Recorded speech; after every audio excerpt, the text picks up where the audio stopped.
পর আবার আপনাদের সামনে দেখা হয়ে গেল একটা নতুন রেস্কিউ ভিডিও নিয়ে। আমরা চলেছি এখন রানাঘাট সন্ন্যাসী বাজার। শোনা যাচ্ছে ওখানে কোনো একটি দোকানে কোনো বিষাক্ত সাপ ঢুকে রয়েছে, তো সেদিকে আমরা চলেছি সেই উদ্দেশ্যে যে সাপটি কী সাপ এবং সেখানে যাতে কারোর কোনো ক্ষতি না হয় এবং সাপটির যাতে কোনো ক্ষতি না হয়। এখন শীতের দিন, হাইবারনেশন পিরিয়ড চলছে অ্যাকচুয়ালি, যেটাকে ক্রিমেশন বলে। তো সেই হিসাবে এখন সাপরা যে কোনো জায়গায় নিজেদেরকে গরম করার জন্য যাচ্ছে এবং মেনলি এই টাইমটা অ্যাকচুয়ালি ভাইপারের মেটিং টাইম। তো আমরা জানি না যে সাপটি কী সাপ। বহুদিন আগে, বেশ কিছুদিন আগে অ্যাকচুয়ালি ওখান থেকে ওই এলাকায় আর একটি দোকান থেকে একটি বিশাল বড় স্পেকটাকেল কোবরা রেস্কিউ করেছিলাম। তো সেই এলাকা থেকেই কল। তো দেখা যাক সাপটি কী সাপ, আপনারা সঙ্গে থাকুন। আজকে বহুত দিন পর একটি নতুন রেস্কিউ ভিডিও, আশা করি ভিডিওটি খুব এক্সপেন্সিভ হতে চলেছে, সঙ্গে থাকুন আপনারা। রেডি।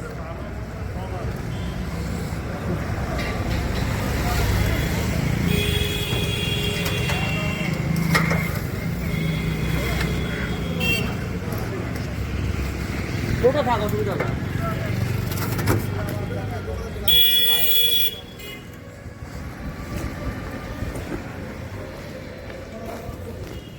কোন জায়গায়?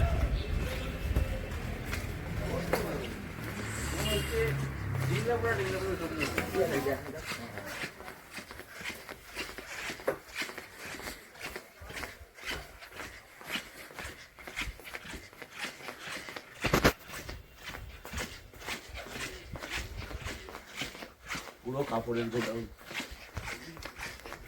এইসব গোডাউনের মধ্যে এখন গরমের জন্য বেশি জায়গাগুলো খুঁজবে। ওই জায়গাটা খুবই দুর্বল। ওই এক মাস ধরে এক জায়গায় রয়েছে। ওই বেলটা টান দিলে ঠিক আছে। ওই জায়গাটাকে পজিশনটা নিয়ে নেন বস্তার মধ্যে।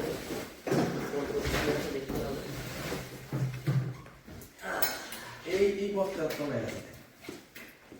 এই নিচে না? না না, উপরের বস্তা তলায়? ও এই যে হ্যাঁ।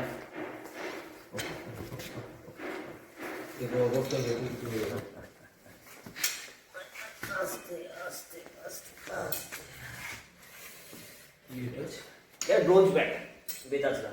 হ্যাঁ, বেতাছড়া।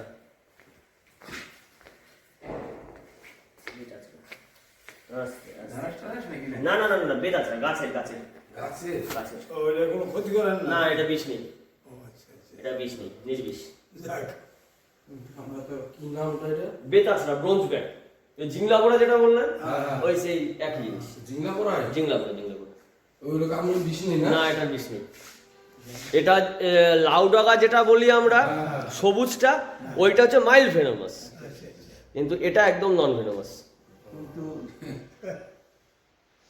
আচ্ছা, এটা ইয়ে দিন না আমাকে একটু, ওই জলের বোতল, ফাঁকা জলের বোতল। হ্যাঁ, ফাঁকা জলের বোতল। ঠান্ডা হয়ে রয়েছে পুরো। ঠিক আছে, না এগুলো বিষ হয় না।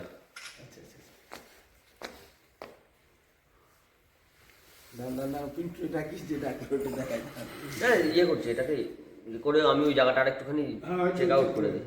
বলা যায় না, হয়তো এই সিজনে তো হয়তো আসতেও পারে, কারণ কিছুদিন পর থেকে মোটামুটি শীতটা পার করতে করতে এদের আবার আস্তে আস্তে মিটিং টাইম চলে আসবে। তো এই সময় থেকে এরা আস্তে আস্তে ইসে করতে শুরু করবে, পার্টনার চয়েস করা শুরু করবে এবং এক জায়গায় আস্তে আস্তে স্টেবল হওয়া শুরু করবে। বোতল একটু ফুটো করতে হবে, ফুটো করে দেবো।